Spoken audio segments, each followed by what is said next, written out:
Assalamualaikum warahmatullahi wabarakatuh. Halo semuanya, apa kabarnya? Semoga selalu sehat ya. Sebelumnya perkenalkan nama saya Noviana Rahmawati. Nama saya Agung Dwi Sutanto. Nama saya Bagus Sajiwo. Nama saya Desi Pahila. Nama saya Figaro Fikal Mukova. Nama saya Friska Putri Zukro. Nama saya Handika Setiawan.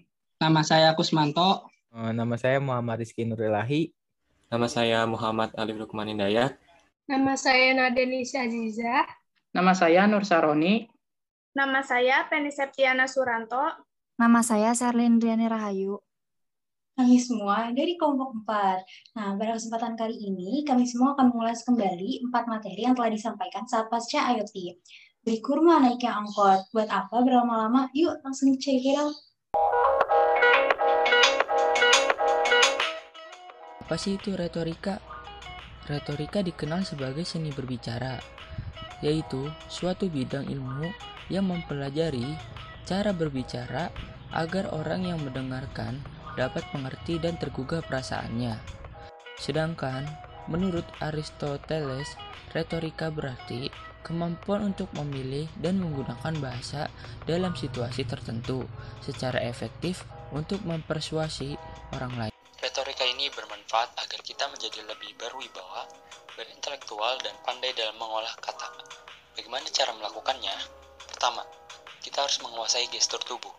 Lalu, pembahasannya juga harus jelas dan mudah dipahami. Supaya pendengar bisa fokus mendengarkan, kita harus mampu memahami maksud dan tujuan terlebih dahulu. Suara yang dikeluarkan juga harus jelas vokalnya, dan tak lupa mimik wajah, serta gestur tubuh juga perlu diperhatikan. Dalam retorika, kita tidak boleh gugup, kita harus melatih mental pribadi terlebih dahulu. Caranya dengan sering berlatih, tidak melihat mata pendengar, dan perbanyak jam terbang. Lalu, dalam retorika pula, vokal harus jelas saat dikeluarkan. Caranya dengan kita memperbanyak latihan, memenggal kata secara tepat, dan pandai mengatur pernapasan serta tempo. Supaya kita tidak dianggap sok tahu, kita bisa mencari faktanya terlebih dahulu dan menyertakan sumbernya, serta tidak merendahkan siapapun ketika berretorika. Selain itu, kita juga harus memiliki karakter yang berwibawa atau etos, penyampaian yang lugas atau disebut logos, serta patos atau mampu menarik perhatian pendengar sehingga memiliki kesan terhadap retoris. Retorika biasa disampaikan dalam monologika atau pembicaraan satu arah, dan dialogika atau pembicaraan dua arah. Retorika juga dibagi menjadi epideiktik, forensik, dan deliberatif.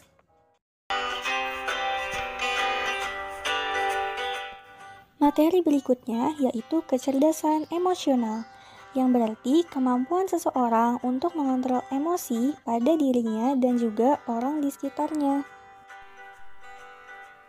Tanda atau ciri jika kita memiliki kecerdasan emosional yaitu mampu mengenali perasaan diri sendiri dan orang lain, berpikiran secara terbuka, dan mampu menerima pendapat dari orang lain.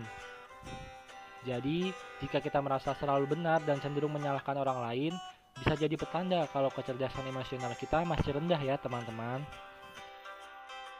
Bahkan menurut Guareman, orang yang memiliki kecerdasan emosional akan sadar terhadap emosinya dan memiliki rasa empati kepada orang lain. Nah, kita bisa terus meningkatkan kecerdasan emosional dengan memperhatikan intrapersonal, interpersonal, adaptabilitas, motivasi, dan strategi yang digunakan. Dan ternyata manusia itu memiliki beberapa jenis kepribadian loh. Di antaranya yang pertama koleris, yaitu si pemberani yang keras kepala. Yang kedua phlegmatis, yaitu si tempat curhat dan introvert. Yang ketiga sanguin, yaitu si pencari suasana yang gak enakan. Dan yang terakhir yaitu melankolis, yaitu si pekerja keras yang baperan.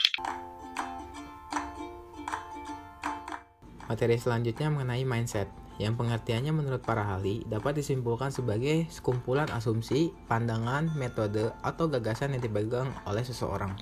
Mindset sendiri terdiri dari mind yang berarti pikiran dan set yang berarti aturan. Jadi, mindset dapat diartikan sebagai pola pikir seseorang untuk mendapatkan suatu tujuannya. Dengan mempelajari mindset, kita dapat menghindari sifat sombong, dapat membimbing orang lain, dan kita juga dapat mengetahui karakteristik dari setiap orang. Tetapi mindset ini dipengaruhi oleh lingkungan sekitar, pengalaman, dan informasi yang diterima seseorang. Sehingga mindset terbagi menjadi mindset tetap yang cenderung mengabaikan kritik dan mindset berkembang yang justru selalu belajar dari kritik.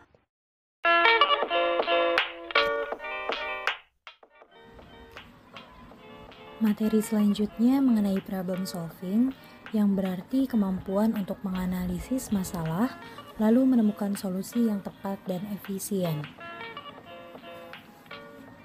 Langkah dalam problem solving yaitu pertama kita harus mengidentifikasi masalah, lalu mengembangkan solusi alternatif, kemudian tentukan solusi yang tepat sehingga dapat diterapkan yang pada akhirnya akan dievaluasi. Cara melatih problem solving bisa dengan memperbanyak pengetahuan, menggunakan mind mapping, meningkatkan komunikasi, dan masih banyak cara yang lainnya. Dalam problem solving dikenal juga teknik abstraksi atau metode sampel, teknik analogi atau pemisalan, dan teknik brainstorming atau dengan bertukar pikiran orang lain. Kemampuan problem solving pada seseorang dipengaruhi oleh motivasi, kepercayaan, kebiasaan, dan emosi pribadi. Dengan memiliki kemampuan problem solving, kita dapat melakukan penyelidikan, merancang kemampuan berpikir, dan masih banyak lagi manfaat lainnya. Dari keempat yang telah disampaikan, dapat disimpulkan jika retorika, kecerdasan emosional, mindset, dan problem solving ini saling terkait yang sangat perlu dipahami dan diaplikasikan oleh seluruh mahasiswa karena merupakan dasar dalam melakukan tridharma perguruan. Demikian ulasan materi dari kelompok 4. Terima kasih buat kamu yang lagi nonton video ini. Semoga apa yang kami sampaikan dapat bermanfaat ya. Galau hati ingin ke apotik, niatnya mau bertemu nyonya. Kalau bicara siapa terbaik, kelompok 4 sudah pasti juaranya.